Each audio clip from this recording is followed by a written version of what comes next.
বিষ্ণু ইসা ইসলামের কাছে এক সাহাবী এসে বলল, ইয়া রাসূলুল্লাহ আ'তিনি শাইআন, আপনি আমাকে কিছু দান করেন, আমার কিছুই নাই। বিষ্ণু বললেন, তোমার কিছু নাই?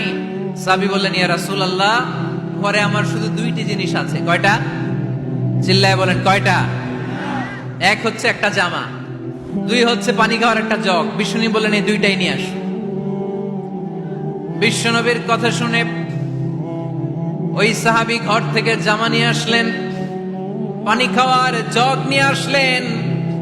বিশ্বনবী সাল্লাল্লাহু আলাইহি ওয়াসাল্লাম ওনার মোবারক হাত দিয়ে এক হাতে জামা ধরে আরেক হাতে পানির জগটা ধরে সাহাবীদের দিকে উদ্দেশ্য করে বললেন, মাইয়াশতারি হাদাইন, এই দুইটা জিনিস কেনার মতো কে কে আছে দেখি। কয়েকজন হাত তুললো। বিশ্বনবী বললেন, কত দিয়ে কিনবা? এক সাহাবী বলে, ইন্নী আশতারিহিমা বিদিরহাম, ও নবী যদিও এগুলো আমার দরকার নাই, কিন্তু আপনি যেহেতু নিলামে ডাক তুলেছেন, ইয়া রাসূলুল্লাহ ইয়া হাবিবাল্লাহ, আপনার সম্মানে আমি 1 দিরহাম দিয়ে দুইটা জিনিস কিনে নেব। 1 দিরহাম, একটা জামা, একটা পানি খাওয়ার জগ, দাম কত? 1 দিরহাম।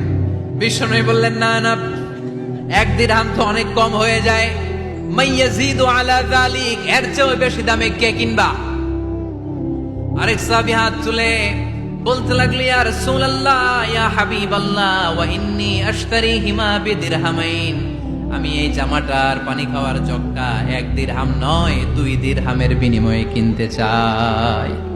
বিষ্ণু ইসা ইসলাম ওই সাহাবাকে দিয়ে দিলেন। দিয়ে 2 দিরহাম নিয়ে যে লোকটা ভিক্ষা করতে এসেছিল তার হাতে 2 দিরহাম দিয়ে বললেন, যাও 1 দিরহাম দিয়ে ঘরে খাবার কিনে দিয়ে আসো, আরেক দিরহাম দিয়ে একটা কুঠার কিনে নিয়ে আসো। শুনতেছেন? কি কিনে নিয়ে আসো? কুঠার দিয়ে কি করে? গাছ কাটে। ওই সাহাবী কুঠার কিনে নিয়ে আসার পরে বিশ্বনবী নিজ হাতে কুঠারের মধ্যে একটা কাঠের হাতল লাগাই দিলেন। আল্লাহু আকবার! হাতল ছাড়া কুঠার ইউজ করা যাবে? বিশ্বনবী নিজ হাতে ওই কুঠারের ভেতরে একটা হাতল লাগাই দিলেন আর বললেন, লা উরিদু আন আরাকা 15 আইয়াম, এই কুঠার নিয়ে জঙ্গলে যাও, গায়ে অনেক শক্তি আছে, কাঠ কাটো, এই কাঠ কেটে বাজারে বিক্রি করো, সামনের 15 দিন যেন আমি আমার চোখের সামনে তোমার না দেখি। বিশ্বনবীর পরামর্শ অনুযায়ী কুঠার নিয়ে ওই সাহাবী জঙ্গলে চলে গেলেন। কাঠ কেটে বাজারে বিক্রি করতে করতে 15 দিন পরে 10 দিরহাম নিয়ে বিশ্বনবীর দরবারে হাজির হয়ে গেলেন। 10 দিরহাম নিয়ে বিশ্বনবীর কাছে হাজির হয়ে গেলেন। সাহাবী এসে বলল, ইয়া রাসূলুল্লাহ এখন আর আমার ভিক্ষা করা লাগে না, আমার গায়ে অনেক শক্তি আল্লাহ দিয়েছে, আই এম ভেরি এনার্জেটিক, আপনার দেয়া বরকতের কুঠার দিয়ে আমি কাঠ কেটে কেটে স্বাবলম্বী হতে শুরু করেছি। সুবহানাল্লাহ পড়েন। আমি এখন 10 দিরহামের মালিক। বিশ্বনবী বললেন, লা আইয়াহতাতিবা আহাদুকুম হুজমাতান আলা যাহরিহি খায়রুম মিন আইয়াসআলা শাইআন ফায়ু'তিয়াহু আও ইয়ামনাহু, যাদের গায়ে শক্তি আছে তারা ভিক্ষা না করে কাঠ কেটে পিঠে সেই বোঝা নিয়ে বাজারে বিক্রি করা অনেক ভালো।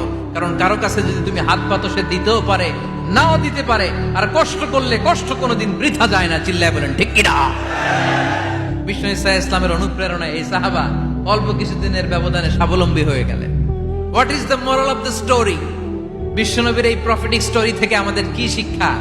লেসন নাম্বার 1, বিশ্বনবী চাইলেই ওই 2 দিরহাম দিয়ে বলতে পারতো, যাও খাবার দাবার কিনে ফ্যামিলিতে দিয়ে আসো। সে ওই 2 দিরহাম নিয়ে খাবার দাবার কিনে ফ্যামিলিকে খাইয়ে রাত্রে আবার ভিক্ষায় নামতো। কথা কন, রাত্রে কি করতো?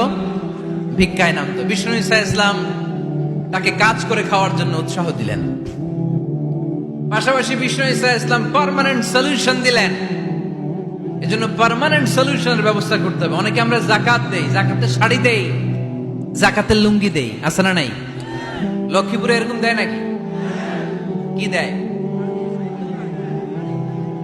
হ্যাঁ, গাড়ি, গাড়ি দেয়, শাড়ি না। যাকাতের শাড়ি, যাকাতের লুঙ্গি বলতে কোনো কথা ইসলামে নাই। এগুলো খুব কম দামি শাড়ি, যাদেরকে এগুলো দেয়া হয় তাদেরকে অপমান করা হয়, ঠিক কিনা? আল্লাহ বলেছেন, ওয়ালাকাদ কাররামনা বানি আদম, I have dignified the status of the sons of Adam, আমি আদমের সব সন্তানদেরকে সম্মানিত করেছি। সুবহানাল্লাহ পড়েন। আপনাদের যে সম্মানিত কেউ আছে? মানুষের চেয়ে সম্মানিত গোটা বিশ্বে আর কোনো মাখলুকাত আছে নাই। এজন্য জাকাতের শাড়ি দেয়া যাবে না, জাকাতের লুঙ্গি দেয়া যাবে না। জাকাতের শাড়ি আপনারা দেখছেন, এটারে একবার ধোয়ার পরে দ্বিতীয়বার পরা যায় না। মশারি কি পাতলা, এর চেয়েও পাতলা। এই জন্য জাকাতের শাড়ি, জাকাতের লুঙ্গি বলতে ইসলামে কোনো পরিভাষা নাই।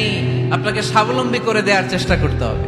যারা লক্ষ্মীপুর জেলায় বিজনেস ম্যাগনেট আছেন, তারা একসাথে হয়ে একটা স্ট্রং জাকাত ম্যানেজমেন্ট প্ল্যাটফর্ম করতে পারেন, যেখান থেকে আপনারা বিভিন্ন থানায়, বিভিন্ন গ্রামে বাছাই করে করে কিছু ভাইদেরকে জাকাত দিতে পারেন স্বাবলম্বী করার উদ্দেশ্যে। যেই ফ্যামিলিকে আছে, কি নাম এটার, পল্লী উন্নয়ন ক্লাব,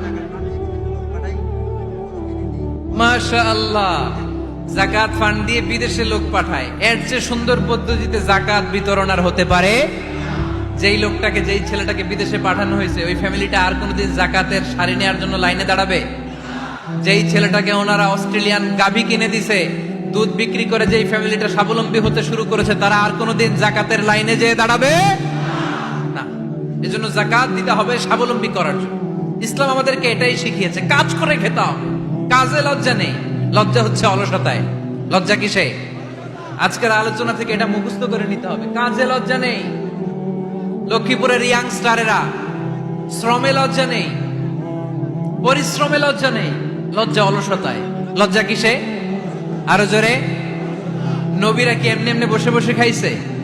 কঠিন পরিস্থিতিতেও নবীরা পরিশ্রম করে উপার্জন করা লেগেছে, ঠিক কিনা? সাইয়েদনা মারিয়াম আলাইহিস সালাম, যার নামে আল্লাহ তাআলা কোরআনে একটা সূরা দিলেন, উনি পৃথিবীতে এমন একজন মহিয়সী নারী, যেই নারীর গর্ভে, যেই নারীর পেটের ভেতরে স্বামীর স্পর্শ ছাড়া সন্তান দিয়েছে কে? সাইয়েদনা ঈসা আলাইহিস সালাম পেটে আসলেন। মারিয়াম আলাইহিস সালাম লজ্জা পেলেন। হায় হায়, কেমন করে এলাকাবাসীদের কাছে আমি আমার মুখ দেখাবো? বিয়ে করি নাই, স্বামী নাই, বিয়ে হয় নাই, স্বামী নাই, কিন্তু পেটে সন্তান চলে এসেছে। হায় হায়, এলাকায় কেমনে মুখ দেখাবো? লজ্জায় পড়ে মারিয়াম আলাইহিস সালাম এলাকা থেকে চলে গেলেন। কি অবাক করে কাণ্ড! বাচ্চা ভূমিষ্ঠ হওয়ার জন্য, বড় হওয়ার জন্য 6 মাস 7 মাস লাগে নাই, পেটে বাচ্চা আসার সাথে সাথে বাচ্চাটারে বড় করে দিয়েছে কে? সাইয়েদাতুনা মারিয়াম আলাইহিস সালাম এবার বসে পড়লেন, বুঝতে আরম্ভ করলেন প্রেগন্যান্সির পেইন উঠেছে। হঠাৎ করে পেট থেকে বাচ্চা ভূমিষ্ঠ হয়ে যাওয়ার পরে উনি কাঁপতে আরম্ভ করলেন। ক্ষুধার চোটে খাবার কিছু নাই, সামনে ঝর্ণা, উপরে একটা খেজুর গাছ। সাইয়েদনা ঈসা আলাইহিস সালামকে কোলে নিয়ে মারিয়াম আলাইহিস সালাম মনে মনে ভাবে, হায় রে, কেউ যদি একটু খেজুর পেড়ে দিত, এই ক্ষুধার মুহূর্তে আমি খেজুর খেয়ে পেটের ক্ষুধা নিবারণ করতাম। রব্বুল আলামিন মারিয়ামকে উদ্দেশ্য করে আয়াত নাজিল করে দিলেন, ওয়া হুজ্জি ইলাইকি বিজিযইন নাখলাতি তুসাকিত আলাইকি রতবান জানিয়া। কোরআন সাক্ষী, হুজ্জি ইলাইকি বিজিযইন নাখলা, এর মানে হচ্ছে মারিয়াম, কেউ পেড়ে দিবে না, একটু কষ্ট করে হাতটা উঁচু করে খেজুরের ডালা ধরে ঝাঁকুনি মারো, টসটসে কাঁচা পাকা খেজুর নিচের দিকে পড়বে, তারপর তুমি তুলে খাবে। সুবহানাল্লাহ পড়েন। আল্লাহ চাইলে অটোমেটিক্যালি কারামাত হিসেবে খেজুরগুলো নিচে ফেলতে পারতেন না? কথা কোন? খেজুরগুলো অটোমেটিক্যালি নিচের দিকে পড়ছে? পড়ে নাই। আল্লাহ শিক্ষা দিয়েছে, যেই পরিস্থিতিতে থাকো না কেন, তোমাকে শ্রম ব্যয় করে, কষ্ট করে তোমার উপার্জন করতে হবে, রিজিকের বন্দোবস্ত করতে হবে। চিল্লায় বলেন ঠিক কিনা? ইসলাম আমাদেরকে এটাই শিখিয়েছে, কাজে লজ্জা নাই। আবার বিশ্বনবী বললেন, ইন খামাতিস সাআ ওয়া ফি ইয়াদি আহাদিকুম ফাসিলাতুন, তোমাদের কারো হাতে যদি একটা চারা বীজ থাকে, সে যদি দেখে কিয়ামত হতে শুরু করেছে, ফাইন ইসতাতাআ আন ইয়াগরিসাহা ক্বাবলা আন তাকুমাস সাআ ফালইয়াগরিসহা, কারো হাতে একটা চারা বীজ নিয়ত করেছে, চারা বীজটা রোপণ করবে, ইন দা মিন টাইম দেখলো কিয়ামত হতে শুরু করেছে, বিশ্বনবী বললেন, যদি তোমার সুযোগ থাকে কিয়ামত হওয়ার আগে চারা বীজটা রোপণ করে দাও। কথা বুঝতে পেরেছেন? আপনার হাতে একটা চারা বীজ, আপনি প্ল্যান করেছেন এই চারা বীজটা রোপণ করবেন। ইন দা মিন টাইম দেখলেন কি হওয়া শুরু হয়েছে? ইযা জুলজিলাতিল আরদু জিলজালাহা, দ্য বিগেস্ট আর্থকোয়েক, ভূমিকম্প শুরু হয়েছে, কিয়ামত হয়ে যাবে। বিশ্বনবী বললেন, কিয়ামত হইতেছে ওদিকে, আর তোমার হাতে যদি চারা বীজ থাকে, দেরি করো না, কিয়ামত তোমার কাছ পর্যন্ত আসার আগে সুযোগ পেলে চারা বীজটা রোপণ করে দাও। ইসলাম শিখিয়েছে শেষ নিঃশ্বাস পর্যন্ত তোমাকে লড়ে যেতে হবে। এই পৃথিবীতে কেউ কাউকে জায়গা করে দেয় না, জায়গা করে নিতে হবে। এই পৃথিবীটা, the life is not a bed of roses, এটা ফুল বিছানো কোনো ফুল সজ্জা নয়, এটা কণ্টকাকীর্ণ। কেউ আপনার স্পেস করে দিবে না, কেউ আপনাকে সুযোগ করে দিবে না, কেউ আপনার জায়গা করে দিবে না, বরং আপনি জায়গা করে নিলে টাইনা নিচে নামাবে। কথা বলেন। এজন্য কখনো অলসতাকে স্থান দেয়া যাবে। রসুল বাত্তালি দুক্কানু শয়তান, অলস মস্তিষ্ক শয়তানের আড্ডা। অলস যদি কেউ থাকে এটারে টেনে বেঁধে কাজে নামাবে, পারা যাবে? আলহামদুলিল্লাহ লক্ষ্মীপুরে এরকম অলস ছেলে পেলে নাই।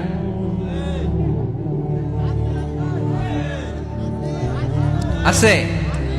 আমরা আজকে অলসতাকে নো বলে যাবো এই মাহফিল থেকে। অলসতাকে আমরা কি বলবো? আওয়াজ করে বলতে হবে। অলসতাকে কি বলবো আমরা? মুমিনের জীবনে কোনো অলসতা নাই। অলস হয় মুনাফিকরা। অলস হয় কারা? চিল্লায় বলতে হবে। মুমিনরা অলস হয়। অলস হয় কারা? এজন্য কোরআনে আল্লাহ একথাও বলে দিলেন, ওয়াইদা কামু ইলাস সালাতি কামু কুসালা ইউরাউনান নাসা ওয়ালা ইয়াযকুরুনাল্লাহা ইল্লা কালিলা। সুবহানাল্লাহ পড়েন। মুনাফিকরা যখন মানুষকে দেখানোর জন্য নামাজে যায়, ওই নামাজে তাদের ইখলাস নাই, ওই নামাজের ভেতরে তাদের কোনো খুশু খুদু নাই, ওই নামাজের ভেতরে আছে শুধু অলসতা। ওই নামাজে কি আছে?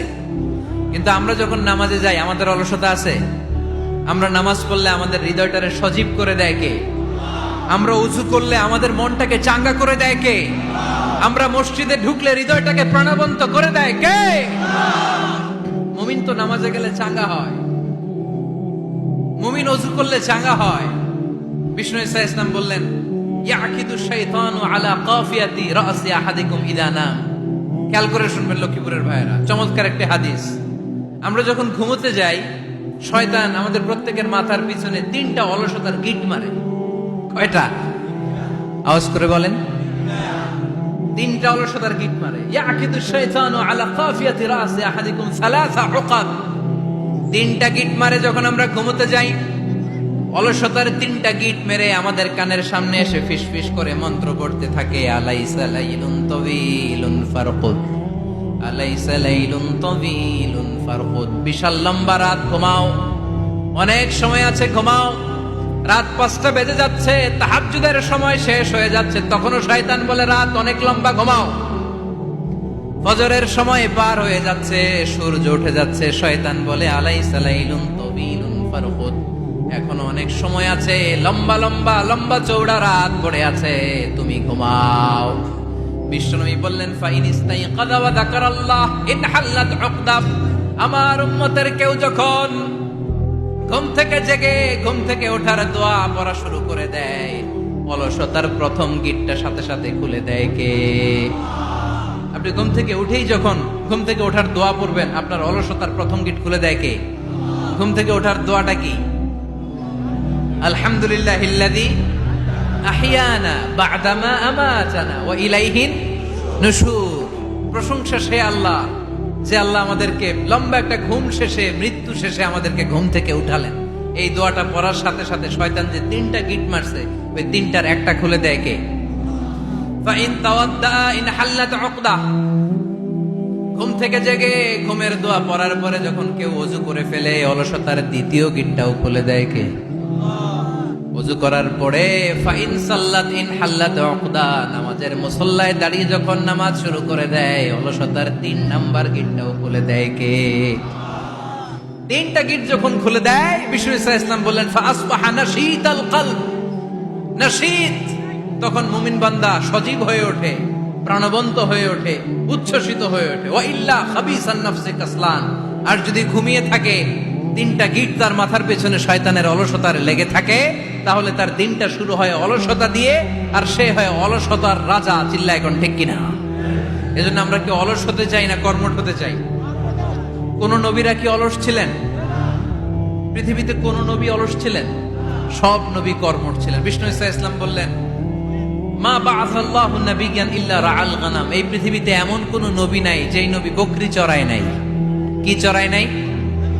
বকরিরে আপনারা লক্ষ্মীপুরের ভাষায় কি বলেন? কি বলেন? ছাগল। তো পৃথিবীতে এমন কোন নবী নাই যেই নবী কি চড়ায় নাই?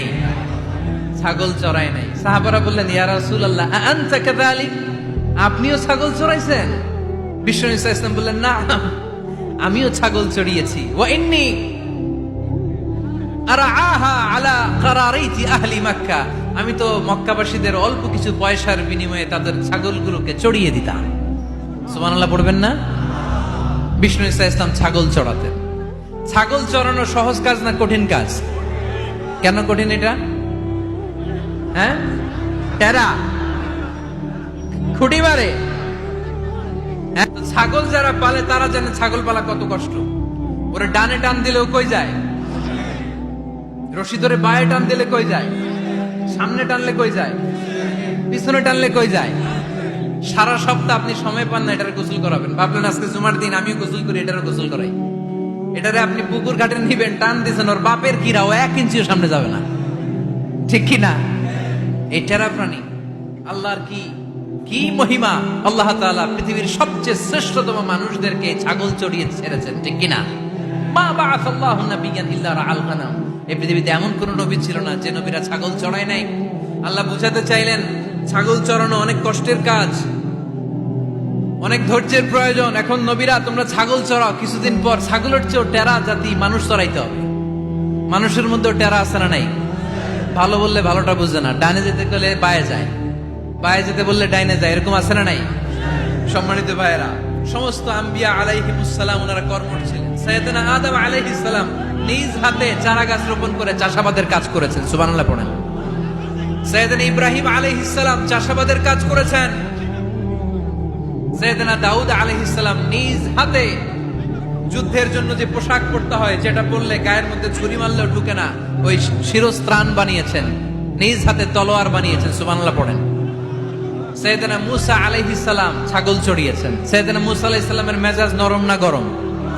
নবীদের মধ্যে সবচেয়ে বেশি মেজাজওয়ালা নবী ছিলেন মূসা আলাইহিস সালাম। উনিও 8 থেকে 10 বছর সাইয়েদনা শুআয়ব আলাইহিস সালামের এরিয়াতে ছাগল চড়িয়েছেন। চিল্লায় বলেন সুবহানাল্লাহ। এজন্য নবীরা যেহেতু কাজ করেছেন, কর্মঠ ছিলেন, আমরাও কর্মঠ হব। ঠিক কিনা? সাহাবারাও কর্মঠ ছিলেন, বিশ্বনবীর সাহাবারাও ব্যবসা করতেন। সাইয়েদনা আবু বকরের বিশাল ব্যবসা প্রতিষ্ঠান ছিল। সুবহানাল্লাহ পড়েন। আপনারা হজ উমরা করেছেন কে কে দেখি? করছেন? মাশাআল্লাহ। যারা করে নাই আল্লাহ তাদেরকে আল্লাহর ঘর জিয়ারতের তুমি নসিব করো। বিশ্বনবীর মাকবারার সামনে দাঁড়িয়ে আমরা যেন সালাম পেশ করতে পারি, তুমি নসিব করো। বাইতুল্লাহ শরীফে এবং মসজিদ নববীতে আমরা যেন সালাত আদায় করতে পারি, আল্লাহ তুমি নসিব করো। সাইয়েদনা আবু বকর রাদিয়াল্লাহু তাআলা আনহুর ব্যবসা প্রতিষ্ঠান ছিল মক্কার কাবা ঘরের পাশেই। ওনার ব্যবসা প্রতিষ্ঠানগুলো যেখানে ছিল ঠিক ওইখানে সৌদি সরকার এখন শপিং মল বানিয়ে দিয়েছে। মাতজার আবু বকর। মক্কা শহরের যেখানে বহিরাগতরা এসে ওখানে ছাগল, ওখানে ঘোড়া, উট এগুলো রাখতো, আস্তাবল রাখতো, ঘোড়া আর উট যেখানে রাখা হতো ঠিক ওই জায়গায় সৌদি সরকার ওটার পার্কিং লট বানায় দিয়েছে। মানে যেখানে আগে সাহাবাদের ব্যবসার জায়গা, ওইখানে বর্তমানে শপিং মল। যেখানে আগের সময়কাল সাহাবারা উট আর ঘোড়া রেখে বাঁধত, ওইখানে এখন গাড়ি ঘোড়া রাখার ব্যবস্থা করা হয়েছে। সাইয়েদনা আবু বকর অনেক বড় ব্যবসায়ী ছিলেন। ওনার নিজ টাকা দিয়ে হাবাসা থেকে আসা সাইয়েদনা বেলালকে তিনি 20,000 স্বর্ণ মুদ্রা দিয়ে উমাইয়া ইবনে খালাফের কবল থেকে তিনি মুক্ত করেছেন।